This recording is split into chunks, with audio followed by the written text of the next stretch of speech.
Hey guys, welcome back to the Domicom channel. I made mention of the fact that I was going to end up doing a tutorial on Arcane Legions, but before I did that, I wanted to do a quick video just on what do you get in the starter set. The idea behind Arcane Legions, it's a different timeline. There's the time of mists occur, and it puts these three armies at war with one another. The Romans, the Egyptians, and the Han, which is basically a Japanese-themed army with samurai and whatnot. So let's go ahead and open up this box. This is the first thing you should notice, is that the entire rule system is in this tiny little booklet. So not a whole lot to learn, which is actually a good thing. I think the way that they present the rules here makes for a game that a lot of people can quickly pick up and learn. So the next thing you'll notice is that you get these sheets of paper, and basically they identify victory areas for the game. The entire game can actually be played on two-dimensional terrain, which means you could literally go out to the internet, find a portrait of a mountain, print it out, and boom, you got terrain for your table. Can you use three-dimensional terrain? Yes, but for victory areas where the guys actually have to be on movement trays and claim it, I would highly suggest relying on this two-dimensional terrain just for these two pieces. Everything else can be three-dimensional if you want it to be. Each army effectively comes on two sprues. These are the sprues for the Han Dynasty. Let me go ahead and move this real quick so you can kind of see it a little bit better. So these are the sprues. It's quite a few guys. To give you guys a sense of perspective, this is one of the Egyptian guys, and this is a standard Warhammer Fantasy model. So you can tell it's a bit of a size difference. I think this game actually plays well with the smaller models, and we'll see why this works so well. The game is largely based on the notion of these specialized movement trays. And what's really kind of a nice touch is that the movement trays have cards that are associated with them that have the points, so that when you guys are determining what size game you're going to play. So basically for this card, you'll see that there's a point total that's down here, and this is basically what you get. So the red dice on this card indicate if you have a guy in that position, you can have a melee attack dice for the red. The yellow chevrons indicate how many times you can move, either forwards, to the side, do turns and whatnot. The white dice, if you have a guy on this spot, then you get that number of defense dice from both melee and ranged attack. And they also have these like special abilities that each of the formations typically has at least one special ability, but you have to have a guy in this spot in order to use it.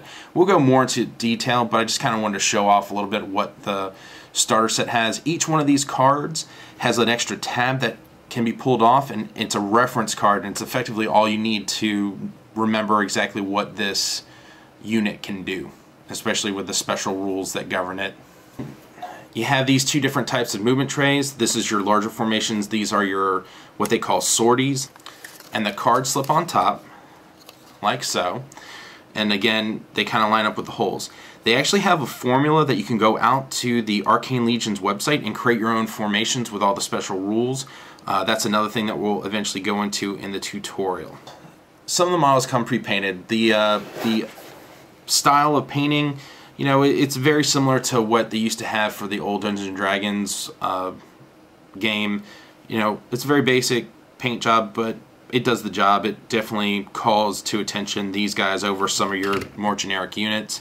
I think what I'm going to intend on doing, just because there's so many guys, is I'm probably going to go ahead and just base coat the various armies. So for instance, the Han, I'll base coat green and then utilize an ink wash to kind of give it some depth. But for the generic units, I'm probably not going to spend the time to go in and detail each one. The amount of detail that's on them, it's okay. You definitely have more with the GW line of stuff, but again, humongous cost difference between the two games.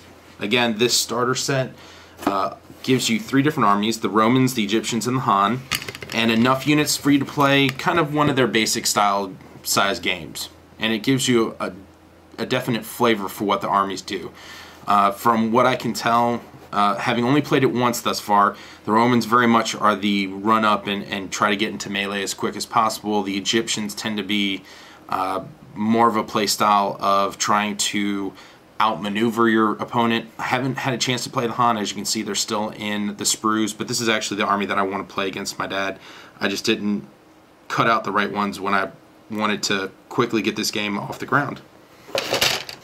Another thing that the starter set comes with is a bunch of dice, and they, you know, are nicely colored red, white, and blue to indicate the range, defense, and melee attack dice. This is an example of one of the cards that I was telling you about, where you actually have your little index card and it's attached to it, and the naming for the things are the same, so it's easy to reference this. You know, you take off this card, and it's easy to tell that this card goes with this base. That's basically it. I mean, there's not a whole lot more to what this comes with, other than maybe a guide so you can determine turning your base. So in other words, to do a basic turn on this sortie base, we would line it up with the little notch, pick up the base while holding this down, and move it, you know, either to the left or to the right, or to the left or to the right. And you've completed a turn, and there's certain costs associated with making those kinds of turns. I'm looking forward to setting up this tutorial for you guys a little more in depth, but this is just a quick overview of what comes in the box. Again, just to kind of like look inside, there is a ton of dudes. It's one of the reasons why I think I need to spray paint the basic guys, just the base color, just to make pulling the units out and to divide up the pieces a little bit easier to see. So guys, I hope you enjoyed a quick overview of the starter set for Arcane Legions. We'll go by, you know, way more in detail on how to play the game in later videos. I just kind of wanted to show you what you get. Again, you can easily find this at a whole bunch of places for under 30 bucks. Definitely, I ended up picking up my copy from Sci-Fi Genre. You guys can probably do the same. They got the online store. If you don't have a local store that carries this, take a look, and or wait until the tutorials and see if you think it's something that'd be up your alley. Hope you guys have a good one. Later.